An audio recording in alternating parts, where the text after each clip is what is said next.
Ça m'a fait peur. Good Morning Business. Le débat.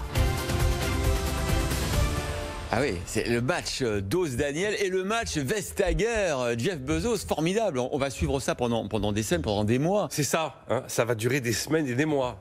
Quelquefois, ce sont des années.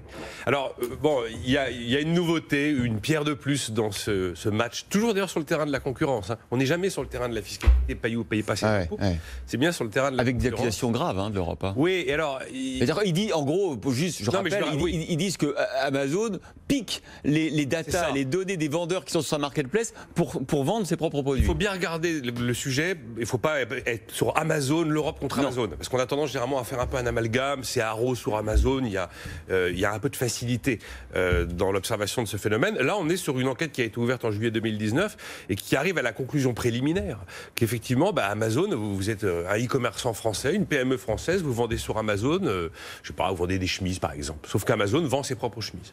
Et donc Amazon va analyserait l'intégralité des données qui remontent de ce commerce de chemises qui est le vôtre pour savoir combien vous avez de visites, combien vous vendez, quels sont les modèles qui sont prisés. Voilà, quels sont les retours des consommateurs afin d'adapter le prix de sa chemise et de pouvoir éventuellement vendre sa chemise dans des conditions de concurrence déloyales. Alors là, Margrethe Vestager de la Commission de Bruxelles, elle utilise le terme d'abus de position dominante en France et en Allemagne, qui sont les deux premiers marchés d'Amazon.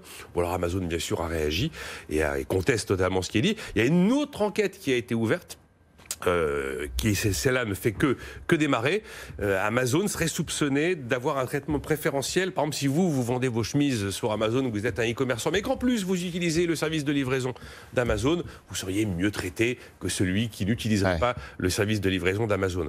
Donc c'est vrai que le business d'Amazon, il est un peu schizophrène par principe, puisqu'il permet à n'importe qui de vendre ses propres produits, tandis qu'Amazon peut être en face le concurrent des entreprises qui l'hébergent en vendant ses propres produits à Amazon. Vous allez me dire, c'est la même chose quand vous avez un produit de marque dans un rayon de supermarché avec la MDD du supermarché qui est à côté. Sauf que là, il y a quand même toute la question des données qui donne un historique et éventuellement une capacité pour Amazon de privilégier son business par rapport à celui des gens qui l'hébergent. Donc il faut vraiment regarder le sujet dans sa niche et sa complexité pour ne pas faire du haro Amazon comme on a tendance à le faire un peu facilement. Jean-Marc Daniel, Vestager versus Bezos, qui va gagner à la fin? Qu'est-ce qui va se passer? Ah, mais j'espère d'abord que c'est pas Vestager versus Bezos, parce que je pense que ce n'est pas contre Bezos, c'est un problème de concurrence, c'est pas un problème d'hostilité. Et donc à partir du moment où c'est un problème de concurrence, je n'ai aucun doute, c'est Vestager qui va gagner, parce qu'elle a raison. C'est-à-dire que fondamentalement, d'abord elle est dans son rôle. Bien sûr. Encore une fois, le rôle de l'Europe, c'est de défendre la concurrence, pas de multiplier les plans de relance plus ou moins dispendieux et inutiles, pas de pourchasser. Il en profite, et toujours la petite parenthèse. Allez, on va sur Vestager. Pas de pourchasser les gens. Vous voulez qu'on change de sujet, Jean-Marc? Pas de pourchasser les gens sur le plan fiscal et de se faire le soutien des sadofiscalistes d'extrême gauche. Non, le rôle de l'Europe, c'est de défendre le marché et c'est de défendre la concurrence. Donc, elle est dans sa mission et c'est pas contre Amazon.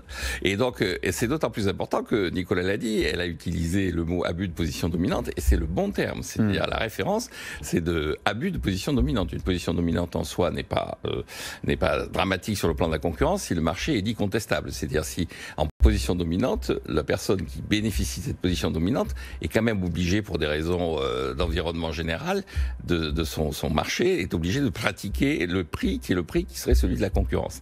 Là, abus de position dominante, c'est se mettre en position de ne pas se comporter comme si on était en concurrence, que l'on soit ou non en concurrence. Ouais. Donc là, c'est un bon dossier, et donc sur ce dossier, c'est absolument imparable.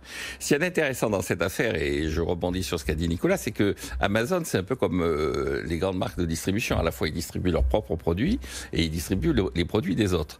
Quand vous regardez les résultats du troisième trimestre par rapport au troisième trimestre de 2019, les recettes d'Amazon sur ses propres produits ont augmenté d'environ 38 à 40%, mais sur les produits, les gens qui passent par Amazon, eux, ont vu leurs recettes augmenter de 58 à 60%. Alors... Et donc, ça prouve que Amazon se diversifie, et donc l'enjeu, c'est pas cet aspect-là, c'est pas les recettes que font les uns et les autres, c'est vraiment le traitement des données. C'est-à-dire que je pense que non seulement Vestager va gagner, mais en plus, il faut aller plus loin dans une réflexion sur le rôle du distributeur et le rôle du gestionnaire de données. Et tout ce qui va être, à mon avis, géré dans les problèmes à venir sur les GAFA et sur les nouvelles technologies, c'est le problème des données et comment est-ce qu'on introduit de la concurrence dans la gestion des données. Ça aura d'autant plus de poids si les Américains font la même chose. Mais le problème, c'est que Vestager, elle a sans doute raison, elle va sans doute gagner, mais dans combien de temps? Et c'est ça le problème de tous ces dossiers, c'est que ce sont des dossiers à rallonge qui durent des années, de recours en appel. Et pendant ce temps-là, évidemment, on assoit sa position.